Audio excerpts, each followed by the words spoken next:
ইয়েমেনের ইরান সমর্থিত হুতিদের হামলা থেকে লোহিত সাগরের জাহাজ চলাচলকে রক্ষা করতে একটি আন্তর্জাতিক সামরিক জোট গঠনের ঘোষণা দিয়েছে সৌদি আরব।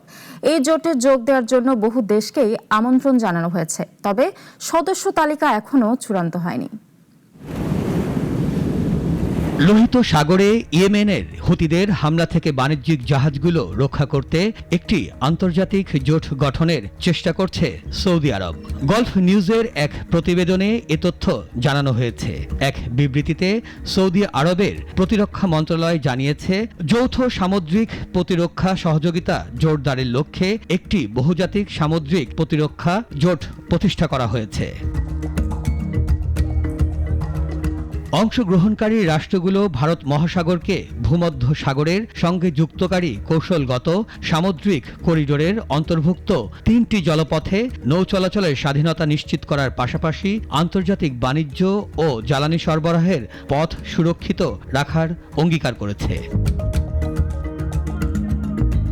হরমুজ প্রণালী বন্ধ হয়ে যাওয়ার পর সৌদি আরব তাদের তেলের চালান লোহিত সাগরের দিকে ঘুরিয়ে দিতে বাধ্য হয়। এর পরপরই 20 জুলাই হুতিরা সৌদি আরবের ওপর নৌ অবরোধ আরোপ করে। এছাড়া ইয়েমেনের উপকূল সংলগ্ন বাব আল মানদেব প্রণালী দিয়ে জাহাজগুলোর ওপর হুতিরা মাসুল আরোপের পরিকল্পনা করছে বলেও খবর পাওয়া গেছে।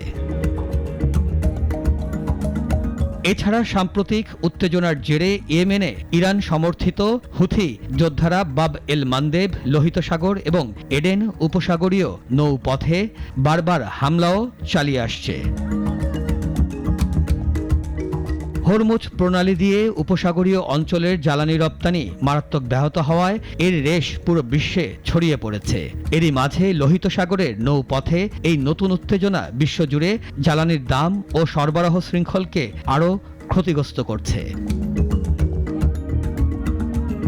পরিবর্তিত পরিস্থিতিতে পারস্য উপসাগরের বাইরের তেল ও অন্যান্য জ্বালানি সরবরাহকারী ট্যাঙ্কারগুলোতে হামলা আরও বেড়েছে। এ কারণে বিশ্ববাজারে আবারও বাড়তে শুরু করেছে তেলের দাম। মিরাজ মিজু, নাগরিক।